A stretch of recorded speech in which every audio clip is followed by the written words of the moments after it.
안녕하세요. 10학년 학생들. 자, 동영상 강의로는 첫 시간인데, 2만 때부터는, 이제 동영상 강의를 매번 10분짜리 동영상 강의를 매번 찍어서 이제 탐구 교과 블로그에 올릴 예정이니까 이제 수업 오기 전에 항상 탐구 교과 블로그에 오셔가지고 동영상이 올라와 있는지 확인을 하시고 수업에 오시면 되겠습니다.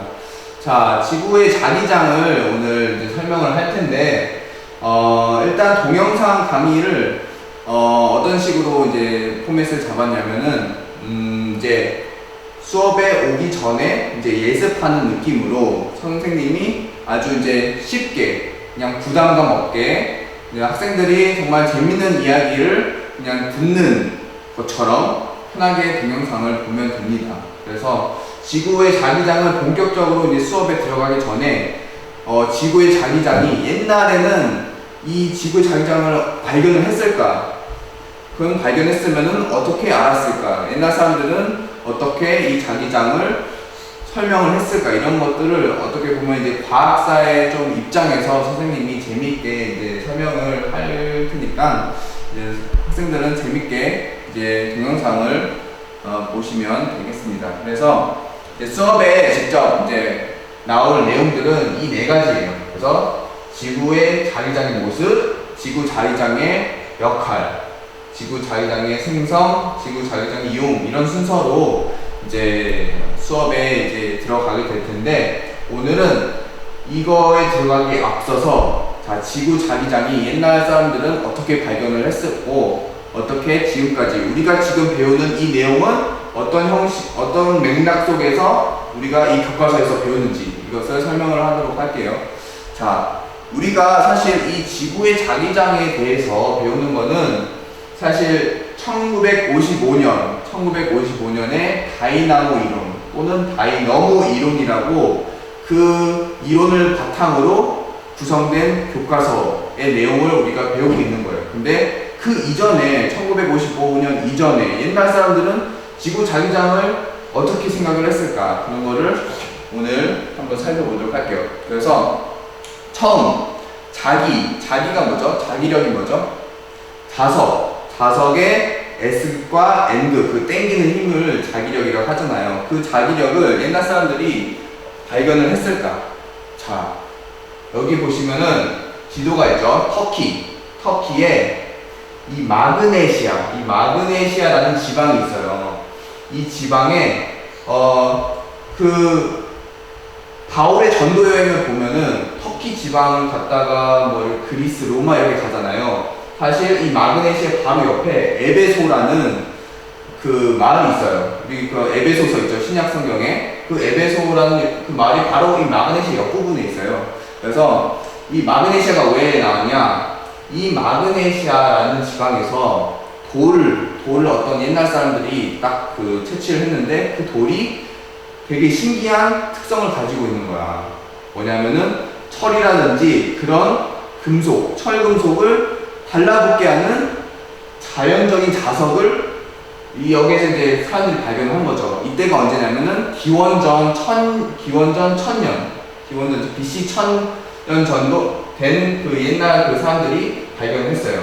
그래서 기원전 1000년이면은 선생님이 성경을 한번 보니까 다윗이랑 솔로몬 시대가 그 정도 됐다고 합니다. 그래서 그 시대 때 그 마그네시아라는 지방에서 돌을 딱 채취를 했는데 그 돌이 자기력을 띈 거야. 우리 지금 이해하는 힘으로 설명하면은 그 자기를 띈 그 마그네시아 돌을 처음에 여기 발견했고, 따라서 그 특징을 가진 그 물체를 마그네트, 영어로 마그넷을 처음 그 마그넷의 어원이 여기에서 나온 거죠. 그래서 옛날 사람들 처음 자기를 발견한 게 마그네시아 돌에서부터 나타났다라는 것이고요. 자, 그 이후에 이 자기를 가지고 옛날 사람들이 어떻게 활용을 했을까? 자, 떠오르는 게 한 가지 있죠. 옛날 사람들이 뭐 배를 타고 항해를 할 때 어떻게 항해를 했을까? 자, 나침판을 가지고 동서남북을 가리키고 이제 항해를 했어요. 자, 그 이 나침판의 이 성질을 가지고, 그러니까 자기력의 성질을 나침판을 이용해가지고, 이제 옛날 사람들이 이제 그 이용을 했단 말이죠. 근데 이 나침판도 역사가 있어요. 이 나침판, 제일 처음 나침판을 만든 나라가 중국이에요, 중국. 중국, 이게 잘 지금 보일지 모르겠지만은, AD가 기원전이 아니라 220년 경에 중국에서 이 국자 모양의 이 천연 자석을 이 국자 모양으로 딱 만들어가지고 이 테이블 위에 딱 올려놨어요. 이게 어떻게 된 거냐면은 이게 그 북극, 이 국자 머리 방향이 항상 남쪽을 향한다는 성질을 이 중국 사람들이 옛날에 이제 그 발견을 했다고 해요. 그래서 옛날 그 문서, 고대 문헌을 보면은 이거를 사남의 국자라고 해서 이 나침판의 그 성질을 이때 처음으로 이용하는 거죠.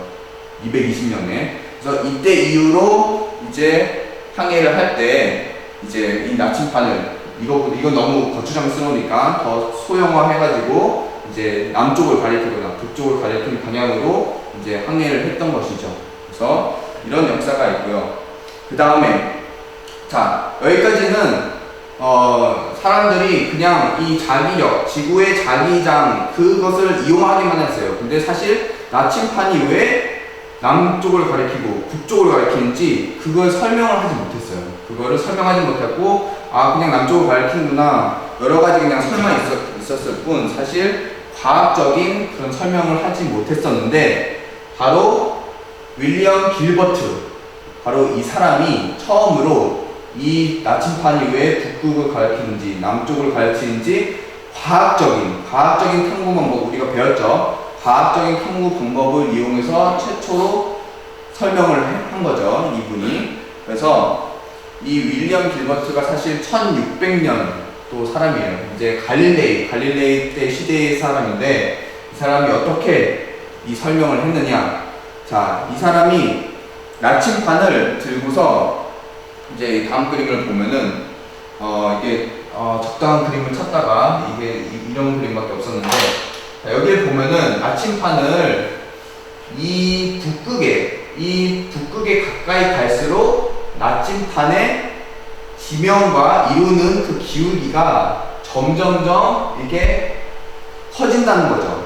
이 커진다는 성질을 발견했어요. 그러니까 뭐 중위도 지방에서 나침판을 들고, 그러니까 나침판을 매달고 이거를 어떻게 그 갈이 어떤지 살펴보고, 좀 더 고위도 지방으로 가서 이걸 또 나침판 재가지고 그 기울이는 각도를 재봤어요. 그랬더니 고위도 지방으로 갈수록 이 나침판의 기울기가 더 커졌다는 거야. 그래서 이 사람이 혹시 이 지구가 되게 큰 자석으로 이루어져 있지 않나? 라는 생각을 하고 실험을 했어요. 자, 가설을 설정했죠? 가설이 뭐였냐? 이 지구가 큰 자석이면은 이런 현상이 보이지 않을까? 가설을 세웠죠. 그 다음에 수행을 한 거죠. 수행을 어떻게 했냐면 실험실에서 진짜 이 지구본처럼 이렇게 큰 자석으로 된 큰 구를 만들고, 이게 다 자석이에요. 이 나침판을 실제로 딱 매달고 딱 했더니 이게 실제로 관측했던 것처럼 이게 북극으로 갈수록 이 기울기가 점점점 커졌다는 거죠. 자, 이 실험을 바탕으로 이 그 윌리엄 길버트는 이 지구에 큰 자석이 안에 있다, 큰 자석처럼 행동을 한다 라고 이제 결론을 내렸죠. 그래서 사실 이제 우리 지금 현대에서 이제 설명하는 이론은 이 큰 자석이 있다기보다는 이제 다이너모 이론으로 이제 설명을 해요. 이거는 이제 수업 시간에 자세히 설명을 할 텐데, 간단히 이야기를 하자면은 이 내핵 속에 주 구성분이 니켈이랑 철이에요. 이 니켈이랑 철이 이제 대류 현상을 통해서 유도 전류가 발생을 하게 됩니다. 이 유도 전류에 의해서 이게 여기가 북극이죠. 북극인데 사실 자석으로 따지면은 S극이에요. S극이자 북극이고, 여기가 N극이자 남극이에요. 자, 이거 설명할게요. 수업 시간에 자세히. 그래서 이 유도 전류에 의해서 생성이 된다. 이 지구의 자기장이 이 니켈과 철의 계류 현상에 의해서 유도 전류가 생기고 이 유도 전류에 의해서 우리가 지구의 자기장이 있다라고 설명하는 게 다이너모 이론이에요. 그래서 지금 우리 교과서에서 배우는 거는 이 다이너모 이론, 이 1955년에 그 만들어진 이론을 가지고 우리가 설명을 하는데, 우리가 그 이전에 이 다이너모 이론이 있기까지 어떤 과정이 있는지 우리가 과학사적인 입장에서 설명을 했어요. 그래서 여러분들이 좀 더 과학을 좀 더 재밌게, 사람들이 어떤 과학적인 탐구 방법을 가지고 과학을 접근을 했고 옛날 사람들이 어떤 고민을 했는지 이런 것들을 동영상에 앞으로도 잘 담아낼 거니까 재밌게 동영상 편안한 마음으로 보시면 될 것 같습니다. 자, 오늘은 여기까지 하겠습니다.